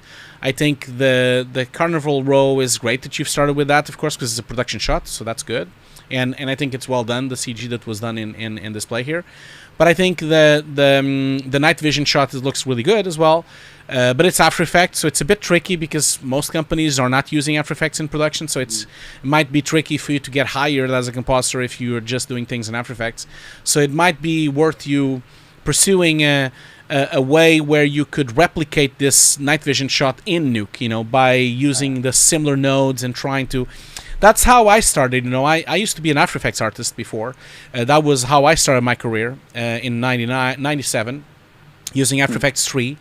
And so I worked in After Effects all the way from 97 to 2007. So I worked in After Effects for 10 years before I switched to Nuke, and then Cell Shake and then Nuke. And so I used to do that a lot. I was very proficient in After Effects, and then what I ended up doing was I ended up trying to replicate, because, you know, in After Effects sometimes you get a bit complacent with plugins. You start using too many plugins, you start using too many scripts and filters that After Effects has. And so I ended up like not being so like starting to try to replicate the same stuff inside of Nuke by manually building filters and building plugins. And I really learned a lot of Nuke like that, you know, by replicating glows, replicating flares, replicating effects like this one, and like night visions and advanced filters. You really learn a lot, because then you break down the filter and try to learn how it would actually be built inside of the nodes of Nuke, you know. So I would recommend you going through that stage of trying to replicate stuff inside of Nuke. Yeah, that's really it. Okay, yeah. So the green screen and roto is the biggest thing. Yeah. With if you want to do compositing, of course. If you just want to do 3D, then I would skip that, because then you need more 3D. Like if you want to be a generalist in 3D, then you need better integration in 3D. Then you also need some modeling. You also need some more lighting stuff, like, you know. So if it's 3D, then you're missing also that side, like maybe some nice modeling, some nice turntables, and some nice lighting setups, you know. Okay. Thanks. That's for me a lot of good information that I can, because I want to become a better compositor, because I think for my own films, and I really like compositing. Yeah. I want to be more into that. Yeah, of course. No, problem. I feel like that's the thing. You are.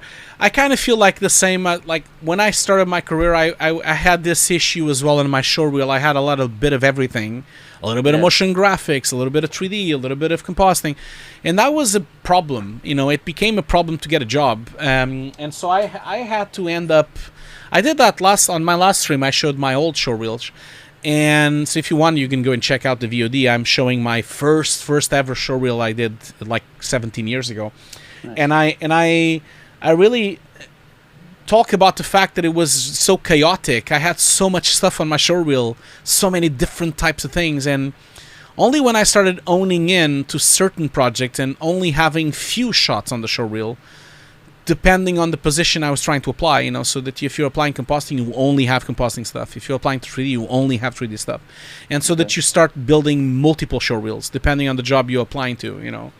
There's no shame on that. You can have a compositing showreel, a generalist showreel, and then a showreel that has everything. So it could be beneficial depending on where you're sending it to applications, you know. Okay, I'll do that. It sounds smart. Exactly. Cool, man. Okay. Cool. Well, okay. Yeah. I'm gonna stop sharing my screen so we can go back to chatting. So, yeah. Is there anything else that you would like to ask or say or anything else? Well, maybe is it like for you? You say, is it good enough to like apply for anything, or do you think like, well, okay, you really have to add the green screen and the roto to be able to? It depends on what. It depends on what you're applying to, you know, like that's the thing. Like if you were applying to a generalistic job on a commercials house or a company that only does commercials or a company that does a lot of general work, then perhaps your showreel is enough. But if you're applying to a place that makes film or TV, then you're going to have some problems, because you might have a lot of things that they're not looking for, you know, like when you go to a film company or a TV show company or even a cinematics company, they don't care about the motion graphics. They don't care about the. You will never work on both things, you know. Like if you go as a compositor, you'll never touch 3D. You know, that's the thing. That's the fact. But if you become a 3D artist, you might do compositing, but not the compositing that people are expecting. Like if you're a 3D artist, you might do the compositing of the CG side of the shot, and then someone else is going to do the roto and the keying, you know. So it's really important for you to understand that the bigger the company is, the more fragmented the workflow is, and so you then need to be more specialized for you to go into a company like that. But if you wanted to just work right away, then you need to go into a smaller studio, a more boutique studio, where they will really take advantage of your multiple skill sets, you know, and then you can do multiple things on the company, you know.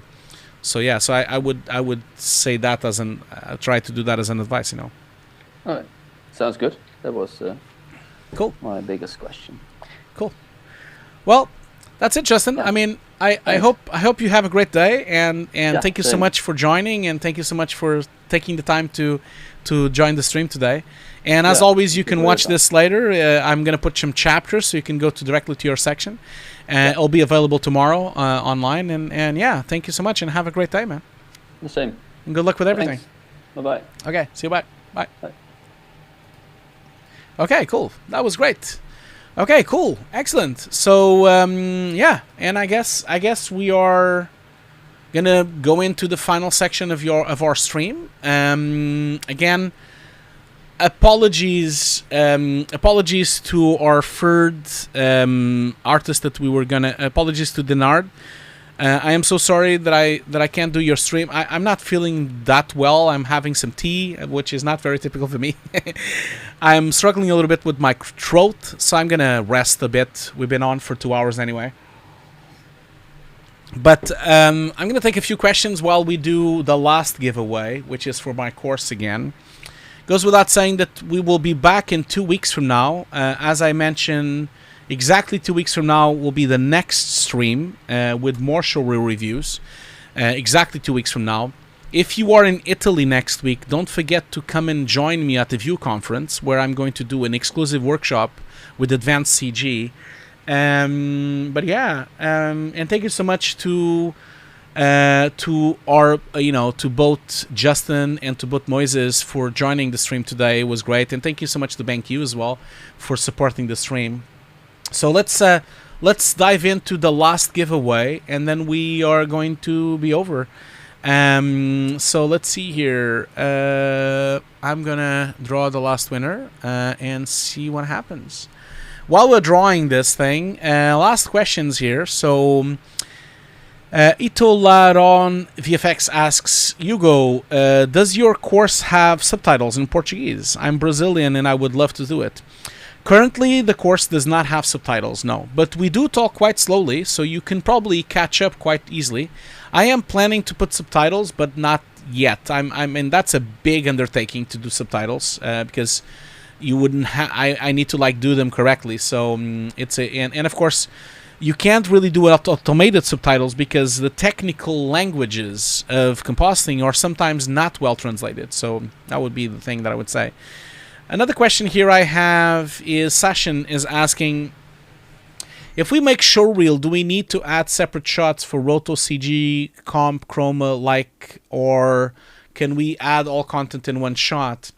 Yeah, you can do both things. You can either do separate or one shot. It doesn't matter. Obviously, doing more than one shot is more beneficial for your skill set, because if you just show one shot, it's going to be very hard for the company to judge if you are good or not. So that's the only thing I would say. Okay, so I have the last winner here. Let's see if they are here. I hope so. If they are here, so I'm gonna do here the last Nuke course goes to, I hope I don't mispronounce your name. So the last Nuke course goes to Ashish Chauhan. I hope that's how I pronounce your name. Ashish Chauhan. I hope you're here. And congratulations for winning the course for free. Oh yeah, you're here. Okay, great. So congratulations for winning the course. And I'll be in touch soon. Don't worry, I'll be in touch. And I'll send the. Give me a couple of days for me to send the logins and to send everyone the login material and everything. So don't worry, I will do that. And just in about 2 days or something. And yeah, congratulations for winning the course. And yeah, that's it really for today for me. Don't forget, I'll be back in exactly 2 weeks. Thank you so much for joining, as always. Always lovely to spend an afternoon with all of you. And thank you so much for sticking around. We had a total of 300 people watching today. That was great. Thank you so much for sticking around and for being here. And yeah, thank you so much. I'm gonna go and rest a bit because I'm a bit under the weather, so I hope I can recover and be better. And yeah, I'll see you all later. I'll see you in exactly 2 weeks from now. And yeah, goodbye. Bye, everyone. Bye. Bye.